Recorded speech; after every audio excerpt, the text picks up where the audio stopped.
Kia ora everyone and welcome back to Humankind. Today I've got some more tips and tricks for you, and these ones are catered more towards advanced players. Here they are on screen now so you can get a preview look at what I'm going to be talking about today. I'll also have time cards, as always, in the description below so you can bounce around if you're already familiar with some of these tips. Without any further ado, thank you so much for your support and let's jump straight in. And tip number one is about this. It's called a fresh start, and it's an event that you may not have seen before.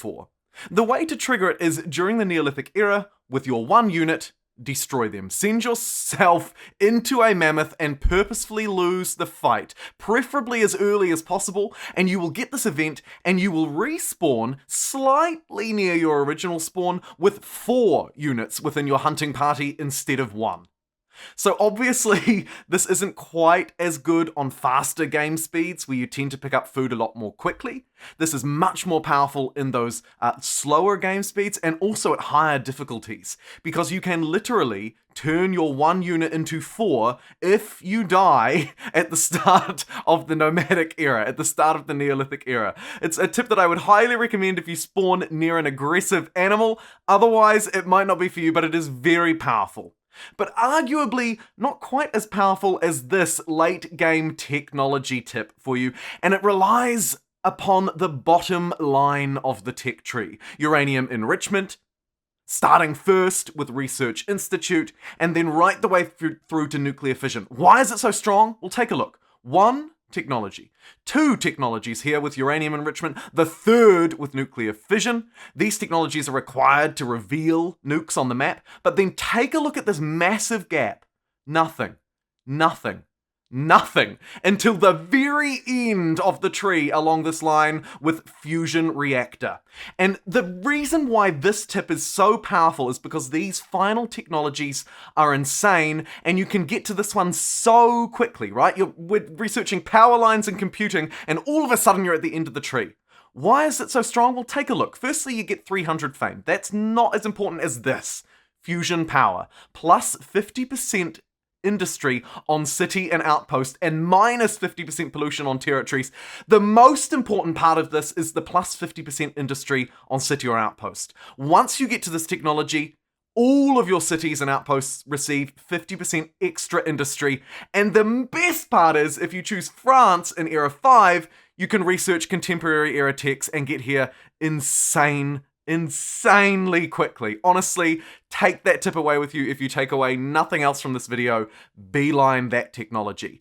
However, now I want to show you something to do with cities, and specifically around the order of when and how to upgrade into cities. So you can see here, it's going to cost me 510 influence to evolve this outpost into a city. The way this works is each time you acquire a new city, it roughly doubles. So it might start at 100, and then go to 250, and then 500, and then 1000, and then 2500, so on and so forth. It depends on your game speed and other factors, but that's broadly how it works. Now, there are 2 main ways to get a city in Humankind. The first one here is to evolve from an outpost, costing you, in this case, 510 influence. It will always cost you influence. The other way is to take a city. When you take a city, however, this is my tip, it increases the costs of founding existing ones. So if I had captured a city before I upgraded this outpost, that outpost would have cost me twice as much. It's a quick tip, but it's important. Capture cities before upgrading, if you have the choice. Here's another tip for you to do with cities, and it's around this unit, the Settler. It's not the only unit in its class. There are colony planners that come later, but basically this unit is not a military unit, although it does have 32 combat strength, but what it's really designed to do is establish a specific function, and that is a city. You can go straight from nothing in a territory to having a city. You can also do this and establish an outpost like you normally would. The reason why these settlers and the colony planners that follow them later are so good is because if, like me here in this game, you're reaching out for the new world, you don't need to start by building crappy outposts and then slowly upgrading them into cities, right? You can send these settlers across to the new world, use them to found outposts just like you can do with any other unit, but then later also use their special ability to get cities straight away. I think that leads more towards my specific tips and strategies here. I think you should rush to advanced technologies like 3-masted ships, these technologies that give you units that have this found city function, like this settler here. In this case, I've built an outpost, but now here, take a look at this. Found city, you can found them anywhere, including territories that you've already claimed, and wham! Instantly, you have a city built immediately, it's fortified, it starts with some population, you can start building your districts just like this straight away very quickly, but crucially here as well, the city will start with all of the infrastructural upgrades from previous eras. Take a look here. I can still buy some from this era, but look at all these ones that are pre-built. 33 infrastructures pre-built in this city, and these infrastructures are very powerful, by the way. Absolutely take advantage of this strategy. You can even consider ransacking and destroying existing cities to build those ones in their place. That's how good the infrastructure is. Next up though, I want to talk to you about pollution. This changed a little bit in the last patch, and as you can see in the top left of the screen here, we have a much more open, transparent pollution overview. Thank goodness. Now, I've covered this already in my update video, but I do just want to give a little bit of strategy here, because now that we understand pollution better, you can use it to your advantage. Pollution will end the game when pollution level 2 is reached, and now you can see exactly how many turns away that will be based off current pollution generation. You also have the ability within cities using infrastructures like clean energy to reduce overall emissions profiles and others to cater to how much pollution you're producing. This is crucial because pollution, if you remember, ends the game. When you reach the end of level 2, that's it. The world is no longer hospitable, so do use pollution to your advantage if you're sneaking ahead on the fame race to quickly end the game and capture the win. You might be thinking, well, how can I quickly end the game? And this next tip should really highlight a very powerful way to do it, and that's using cultural affinity abilities. Specifically, I'm talking about the scientific ability and the industry ability. What these ones do is let's take scientific for example. This is called collective minds. What it does is it converts all industry and money to science within my city for as long as I have it active, and it must be active for at least 5 turns, and I can do it in every city. The industrial one is the same, but it takes your science and gold and converts that into industry. Here, though, with collective minds, this is particularly powerful because, as you can see, and as I'm demonstrating here, my science skyrockets every time I activate it. Watch here.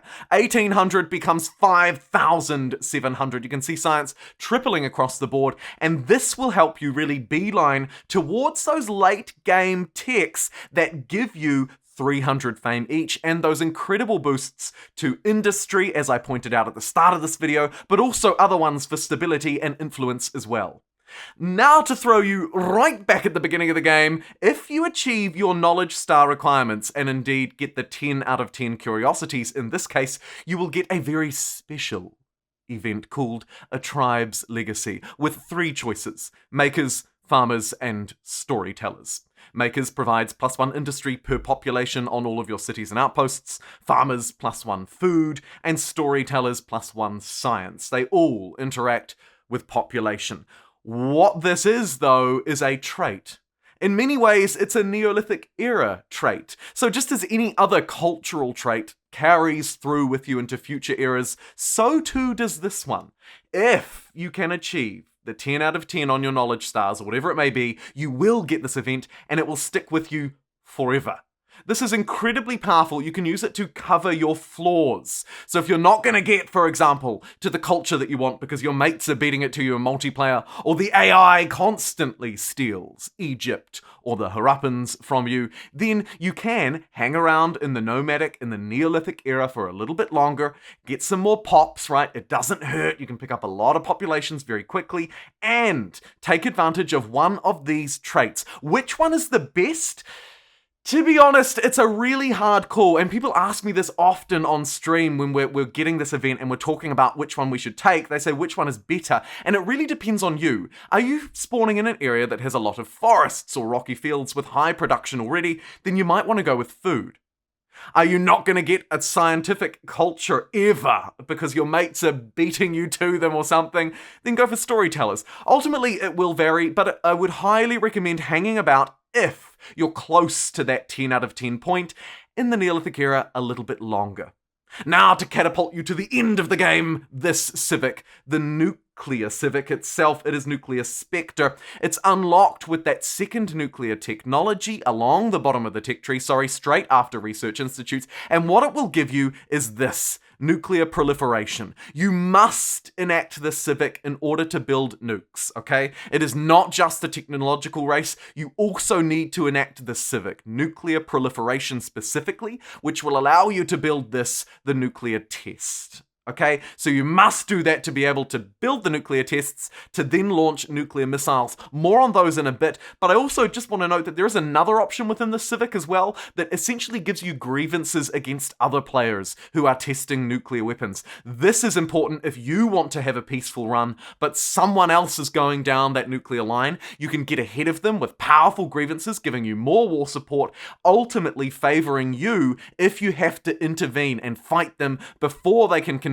these tests like I'm trying to do here and nuke you. And that brings me to my final point for this video, and that's around the ICBM missile. So in Humankind, you first need to carry out two tests. The first for the standard nuclear missile, and the second for the intercontinental missile, or that wider range, more powerful nuclear bomb, okay?